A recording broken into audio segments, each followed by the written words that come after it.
So the first week of trials is upon us. You're probably wondering, which weapon should I bring into this sweaty freaking game mode? Today, guys, we're gonna go over the top performing weapons, at least for us. Weapons that I feel like are gonna carry you just fine inside of trials, as well as a few favorites of our own. Now understand, do not let this deter you from using your favorite weapon. If you've got a weapon, you're like, you know what? I love my perfect paradox. It's my favorite shotgun in the game, and I never lose my once whenever I use this shotgun. Well, by God, just keep using it, man. These are purely suggestions. I know they have some influence on the meta when we make these kind of videos. This is more or less a prep guide for those that don't know what the hell is happening in our sandbox. So to start it off with, our hand cannons. Ah, yes. What hand cannons are feeling the hottest right now in Beyond Light? Well, Ace of Spades is feeling fantastic. Since the change to hand cannons, and more specifically, the range stat on hand cannons, weapons like Ace, with extremely high range, is able to duel out pretty much in pulse rifle territory. Kind of insane. On top of that, Memento Mori on Ace of Spades, combined with a few other things, is two-tap in heaven. You can't go wrong with it. Ace is a very good dueling weapon, alongside a lot of lethality, and I think it's positioned really well to be utilized inside of trials. Which actually brings us to our other exotic hand cannon, Thorn. Oh, Thorn. Now, Thorn did not receive as big of a range buff as, say, something like Ace, most notably because it only has 54 range. Not that impressive, and considering range stat is the most important thing on hand cannons as of now, Thorn sits about 29 to 29.5 meters. But Thorn really makes up for it by just being lethal, especially for those that are going to combine it with Necrotic Grip. Now, the hand cannon that has surprised me the most, and we're not going to give too many numbers on this, as we're going to individually review it, it has snuck underneath the radar, and my God, is it disgusting. The Last Word. Yeah, you know all those range buffs you've been hearing about? Well, the Last Word took advantage of it as well. Now, the weapon only has 42 range, but that doesn't mean that Last Word itself didn't get a range buff. Maybe not to the extent that other high range hand cannons got, but any buff for Last Word is still a good buff. When you've got a hand cannon that essentially auto aims itself, especially for my controller users, and it also has a 0.53 time to kill value, yeah, Last Word is disgusting. Matter of fact, it's a good chance tomorrow I will be using Last Word. It's actually crazy how sticky this weapon feels. And I thought it couldn't get any stickier, but it did, alongside that range buff. And considering other hand cannons, most notably lightweights, got converted to 140s, there's really not that much that can contest Last Word in those optimal ranges. Again, we're not going to get too bogged down with numbers. Just know Last Word is super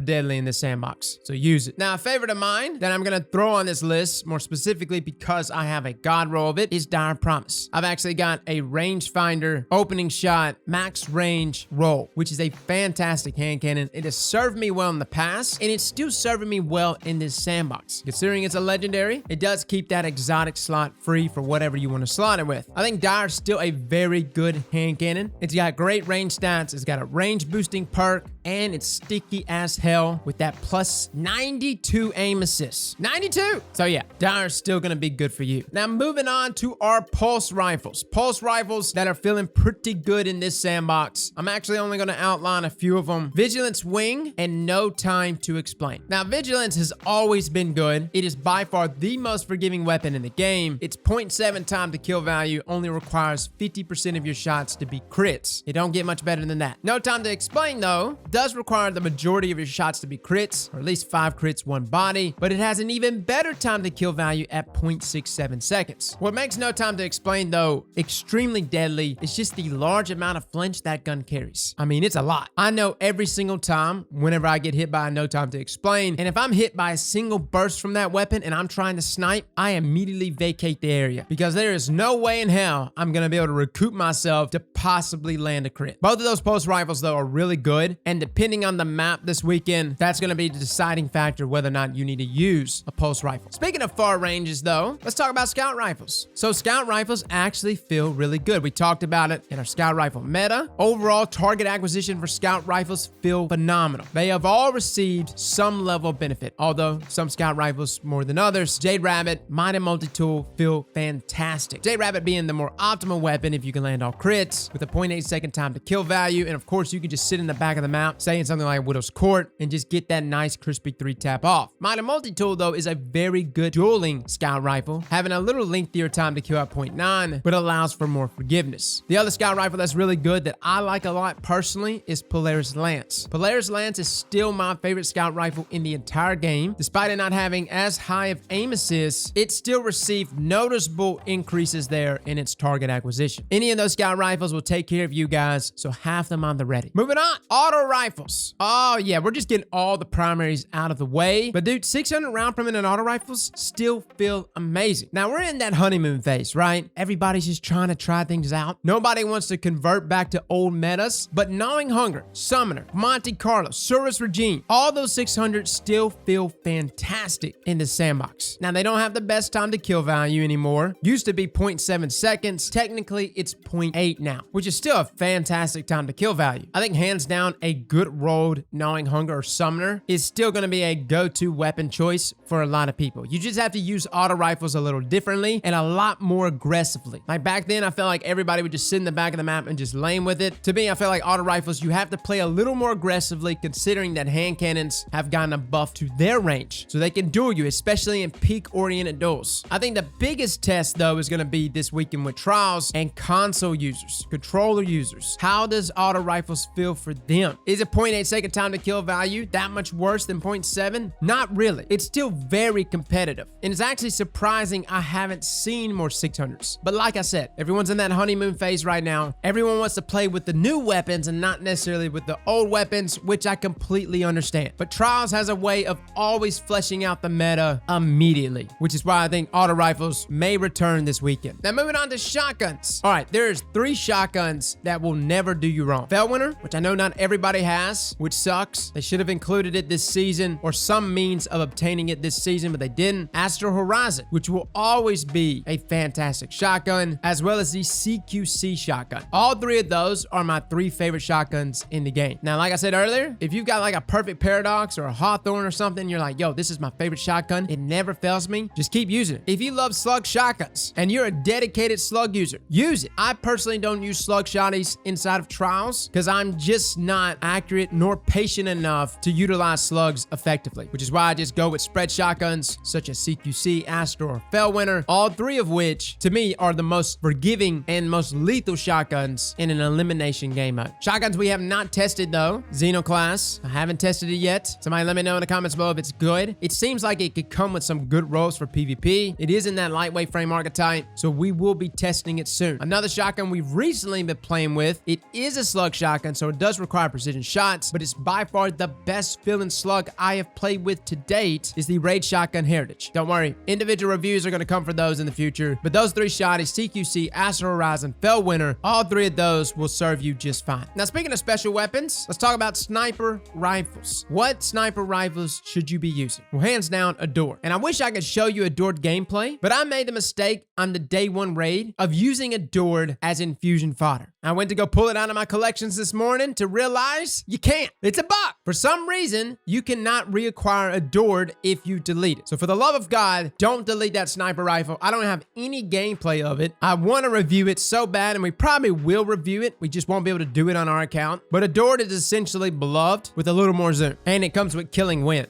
alongside Snapshot, which is incredible. I think Adored is going to be the go-to sniper rifle for this week, especially if you pair with weapons like Last Word. Oh, Last Word Adored combo? Now, some other sniper rifles that are also good that are present in our kinetic slot. You still got Supremacy, which is still a good sniper rifle. It has a low zoom of 40. It is a rapid fire, so you can't get the double body shot kill on people, but if you can land crits, it's fantastic. Another sniper rifle, though, that's good is Eye of Soul. It's in that 45 zoom territory, but depending on your role, this sniper rifle can serve you well, especially in those mid-range maps. I've actually got a role that's like Firmly Planted, opening shot, pretty sticky. Personally, if I had to just choose one in that kinetic slot, I'm probably still gonna go with Supremacy, but again, sniper rifles, choose whichever one you have the better role of. Now, with all that being said, what are the weapons that are like my favorites? The ones that I'm probably gonna use this weekend, maybe not in my first initial run, but in my second and third. Look, you can't go wrong with Telesto. I don't care what y'all say. Everybody's like, yo, Telesto sucks. No, it doesn't. Telesto is actually meta. This is my favorite special weapon. It is my favorite weapon in elimination, and to me, it's one of the best weapons to counter stasis. You'll see why this weekend. But Telesto is still a fantastic option. It catches people off guard. Another weapon type that is hands down should be included on this list, but I had a lot of people, more specifically console users, that said they did not like the way it felt, is Sturm. Now, I don't know how Sturm feels for controller users. I can tell you right now, for mouse and keyboard users, Sturm is fantastic. It has 44 meters of range. It's pretty much a scout rifle. And if you got the exotic catalyst, I think it handles just fine. This is definitely a favorite of mine, and I may even go into trials with Sturm. Like if I actually rock a shotgun, Sturm's gonna be in my kinetic slot. Sturm Feldwinter, excellent together. Now, a couple of other hand cannons that to me are performing well, but they don't have the most optimal time to kill, so a lot of people are gonna overlook them. But if you're a console user, I urge you to at least try them, and that's 180 round per minute hand cannons. More specifically, Posterity or even Nature of the Beast. Both of these are 180s, both present in that energy slot, and even though they don't have the best time to kill value at 1 second, to me, they're still fantastic weapons, especially Posterity. If you have the right roll Posterity, which we have not individually reviewed yet, but essentially it's like Killing Wind, Opening Shot, or Killing Wind and Rampage, both of those are really, really good.